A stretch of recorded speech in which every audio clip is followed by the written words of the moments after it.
Šiandien aš kreipiuosi į ypatingą žmogų. Arba į tokį žmogų, kuris labai nori šuns, bet truputį tingi su juo užsiimti, tingi jį ten labai vedžioti, arba matydamas, kaip, tarkim, mes užsiemam su savo šunim, pagalvoja, Jėzus Marija, aš neturėčiau nei laiko, nei jėgų tiek mokyti, vaikščioti ir taip toliau. Tai tiem žmonėms šiandien aš pristatau Pepperį. Su Pepperiu buvo šiokia tokia kurioziška situacija, nes aš jį parsivežiau namo, manydama, kad jam liko kokios, nežinau, savaitė, 2 gyventi. Ir aš tiesiog norėjau, kad jisai per šitą savo gyvenimą bent tas 2 savaitės patirtų, ką reiškia gyventi namie, ką reiškia, kai tave myli, kai tavim rūpinas ir taip toliau.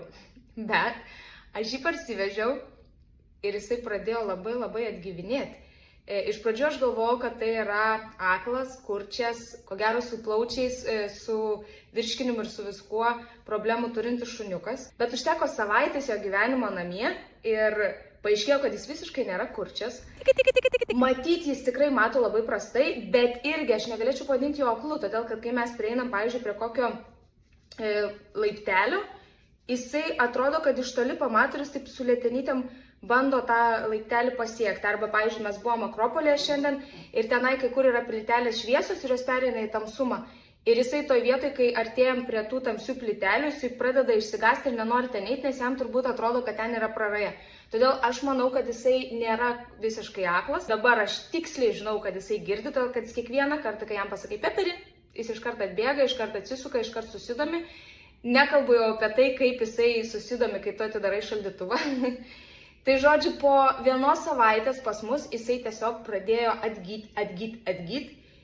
Ir aš matau, kad šitas pilietis visai nežada mirti. Ir čia yra labai geras dalykas. Ir tai reiškia, kad Pepperis dar turi galimybę rasti namus ir daug ilgiau pagyventi laimingą šuns gyvenimą. Bet aš nesu naivi. Aš puikiai suprantu, kad šuniukui, kuriam jau yra 13 metų, namus rasti nėra labai lengva. Ir tokį šuniuką, kaip aš jau minėjau pradžioj, pasiimti gali tik tai turbūt ypatingas žmogus. Arba toks žmogus, kuris nenori labai ilgalaikio įsipareigojimo. Nors realiai aš tikrai jau dabar manau, kad Pepperis gali nustebinti. Mane jau nustebino gyvendamas ilgiau negu aš tikėjausi ir jausdamasis vis geriau ir geriau kiekvieną dieną. Bet jisai tikrai gali gyventi keletą metų, todėl kad pirmiausia jis yra mažutis. Jisai sveria vos 6 kg ir dažniausiai mažaugiai šuniukai jie išgyvena labai ilgai. Bet aš nespėliosiu, kiek jis gyvens, kiek jis negyvens. Aš tiesiog noriu jums pristatyti šuniuką, kuris yra vertas turėti namus ir kurį iš tikrųjų priimti į savo namus nebus didelio iššūkio. Vienintelis dalykas, kur Pepperis yra sudėtingesnis, tai va, kai nori jį ar pakelti, ar tarkim, nežinau, nunešti nuo laiptų, nors jisai jau puikiai laipia laiptais pats, bet pradžioje aš jį neždavau, tai jisai darydavo tokį, jam tai yra nekomfortiška, todėl kad jisai niekada nėra pratęs apskritai prie jokio švelnumo.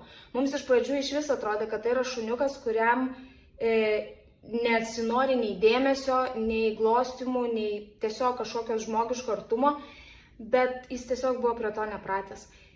Jau po kokių 4-5 dienų pas mus jisai pats ateidavo, kad aš jį paglostyčiau, jisai pats prašydavos netgi su lėtenyte, kad aš jį paglostyčiau, kad parodyčiau jam šiokio tokio dėmesio.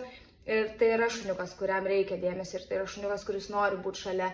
Jisai labai keitėsi pradžioj, jisai net grįždavo į namo, jis net negalvodavo čia ateiti, pasitikti ir kažką, nes jis nepratęs. Jis visą gyvenimą gyvenęs prie grandinės, nematė to švelnumo iš žmogaus ir nesuprato, kaip reikia ten su juo elgtis.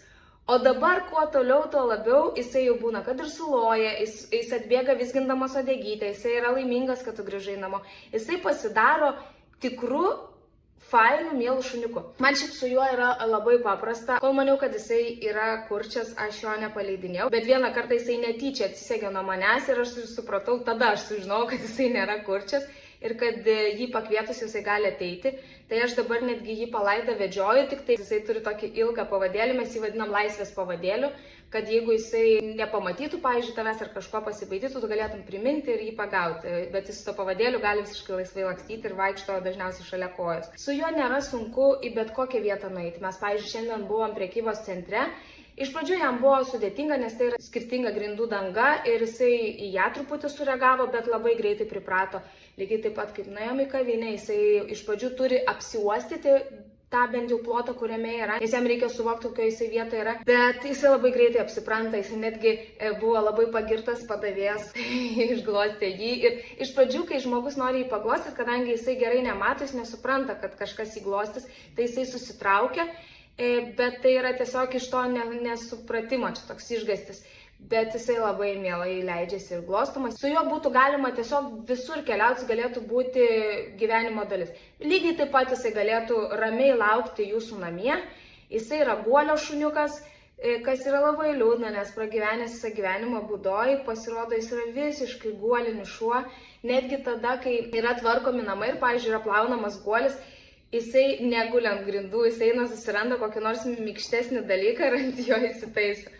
Tai jisai visiškai neprieštarautų, jeigu jūs ten dirbate ir paliksit jį visai dienai pamiegoti ir paskui vakare jūs išeisit pasivaikščioti, tai Pepperis tikrai nebus prieš, todėl kad jam jau nebereikia labai ilgų pasivaikščiojimų. Deja, su manim jis turi juos patirti, nes aš esu aktyvus žmogus, mano šunis vaikšto su manim nuolat ir visur ir jisai lygiai taip pat.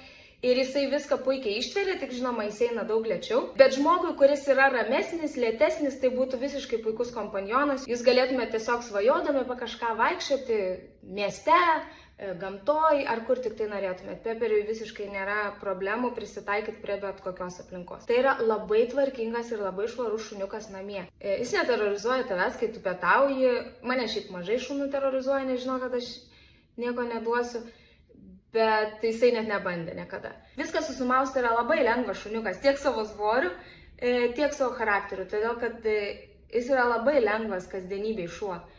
Ir aš taip tikiuosi, kad tie jo metai ir tos pabalusios akytės nesutrukdys jam rasti namų, kuriuose jis tikrai dar gali laimingai pagyventi keletą metų ir patirti, ką reiškia ta tikra šuniška laimė. Nes aš manau, kad nei vienas neturėtų išeiti iš šito pasaulio nepatyręs, ką reiškia būti iš tikrųjų mylimam.